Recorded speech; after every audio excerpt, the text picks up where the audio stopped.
सुप्रभात। The Bihar teachers history makers के मेरा मोबाइल मेरी शिक्षा कार्यक्रम में आपका एक बार फिर स्वागत है। मैं डॉक्टर अर्चना राय इस वीडियो में आपको विसर्ग संधि के बारे में बताऊंगी, उसके नियमों की चर्चा करेंगे। पिछले वीडियो में हम लोग व्यंजन संधि को पढ़े थे, उसके नियमों को समझे थे। अभी हम लोग विसर्ग संधि के बारे में देखेंगे। जैसा कि हम जानते हैं कि विसर्ग का चिन्ह जो होता है वो दो ऐसे डॉट होता है, ऊपर और नीचे।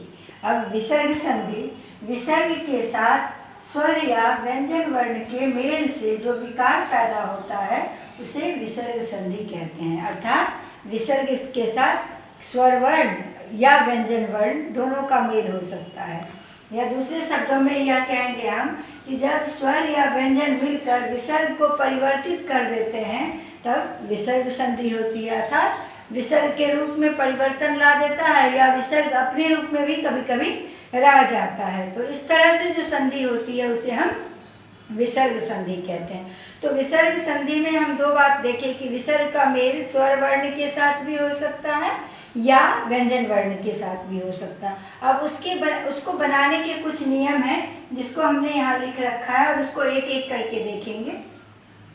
देखिए, यदि विसर्ग के बाद च या छ हो तो विसर्ग के स्थान पे श हो जाता है। ठीक है, जैसे देखिए निह जोड़ चल, क्या बन गया? निश्चल। यहाँ पे स हो गया। उसी तरह से देखिए निह जोड़ चय, निश्चय। यहाँ पे विसर्ग के स्थान पे, ये विसर्ग के स्थान पे क्या आ गया?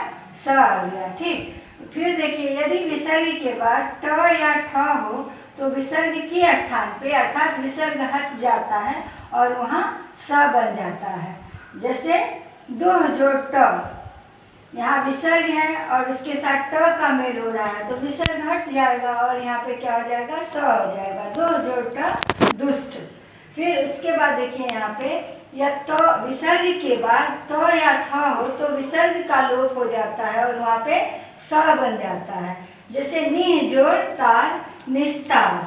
देखिए यहाँ पे विसर्ग के बाद तो आ गया तो विसर्ग का लोप हो गया और उसके साथ क्या मिल गया? सा आ गया। उस जगह पे क्या आ गया? सा आ गया। इस तरह से यहाँ पे देखिए विसर्ग का च छ के साथ मेल हुआ तो स बन गया, ट ठ के साथ मेल हुआ तो स बन गया और त थ के साथ अगर मेल होता है तो स बन जाता है। ठीक है, और एग्जाम्पल तो आप देख ही लिए। उसके बाद देखिए यदि विसर्ग के पहले, ये विसर्ग है, इसके पहले ई या उ हो और उसके बाद क ख प फ हो तो विसर्ग के स्थान पे श हो जाता है। देखिए यहाँ पे निह जोड़ कपट, ये विसर्ग के पहले क्या है? ई की मात्रा है ना, ये छोटी ई की मात्रा ई है तो निह जोड़ कपट, निष्कपट। निह जोड़ पा, विसर्ग के पहले ई है और उसके बाद प है तो यहाँ पे स हो जाएगा। निह जोड़ पा, निष्पाप। उसी तरह से दो जोड़ कर्म, दुष्कर्म। विसर्ग के बाद क्या है? यहाँ पे विसर्ग के पहले उ है और विसर्ग के बाद क है तो हम क्या बोले थे? विसर्ग के पहले उ हो और विसर्ग के बाद क हो तो विसर्ग के स्थान पे स हो जाता है। तो दुह जोड़ कर्म, दुष्कर्म। निह जोड़ फल, निष्फल। यहाँ विसर्ग के पहले ई की मात्रा है और उसके बाद फ है तो स बन गया, निष्फल। ये हो गया। अब तीसरा रूल देखिए, यदि विसर्ग के पहले अ हो और उसके बाद किसी वर्ग का तीसरा, चौथा, पांचवा वर्ण हो या अंतस्थ हो तो विसर्ग के स्थान पे ओ हो जाता है। क्या मतलब? विसर्ग के पहले अ हो और विसर्ग के बाद किसी वर्ण का तीसरा, चौथा, पांचवा या अंतस्थ वर्ण हो तो विसर्ग का लोप हो जाता है और विसर्ग के स्थान पे क्या हो जाता है? ओ की मात्रा हो जाती है। जैसे मनह जोड़ हर, देखिए अ है यहाँ पे और उसके बाद ये ह है। ह क्या है? य र ल व ह तालव्य विश्व मूर्धन स्व, इस तरह से होता है। तो तीसरा, चौथा, पांचवा वर्ण कोई भी आएगा तो ये विसर्ग के स्थान पर मात्रा किसकी हो जाएगी? ओ की मात्रा, मनोहर। जैसे अधः जोड़ गति, यहाँ पे देखिए ये तीसरा वर्ण है और यहाँ विसर्ग है तो ये विसर्ग के स्थान पे ओ की मात्रा हो जाएगा, क्या हो जाएगा, अधोगति। फिर मनः जोड़ निहित, फिर वही बात, यहाँ पे न है और यहाँ विसर्ग है, तो ये विसर्ग हट के ओ की मात्रा हो जाएगा, मनोनीत। बाकी सब वही रहता है, सिर्फ विसर्ग के स्थान पे क्या होता है, सिर्फ ओ की मात्रा लग जाती है। बाकी दोनों साइड का जो वर्ण है अपनी अपनी जगह पे रहता है। जैसे मनः जोड़ हर, तो मन तो है ही, ये विसर्ग की जगह पे सिर्फ किसका मात्रा आ गया, ओ की। इधर भी हर था तो हर अपनी जगह पे है। मतलब वर्ण के स्थान में कोई परिवर्तन नहीं होता और किसी भी तरह का चेंज नहीं होता, सिर्फ विसर्ग जो है वो हट कर वहाँ पे क्या बना लेता है, ओ बना लेता है। अधः जोड़ गति, अधोगति। फिर उसके बाद देखिए चौथा नियम क्या है, यदि विसर्ग के बाद र हो तो विसर्ग का लोप हो जाता है, उसके पूर्व स्वर का दीर्घ हो जाता है। पूर्व स्वर का दीर्घ मतलब क्या, यहाँ पे ई है तो ई हो जाएगा। यहाँ देखिए ई की मात्रा है तो ई की मात्रा हो जाएगी।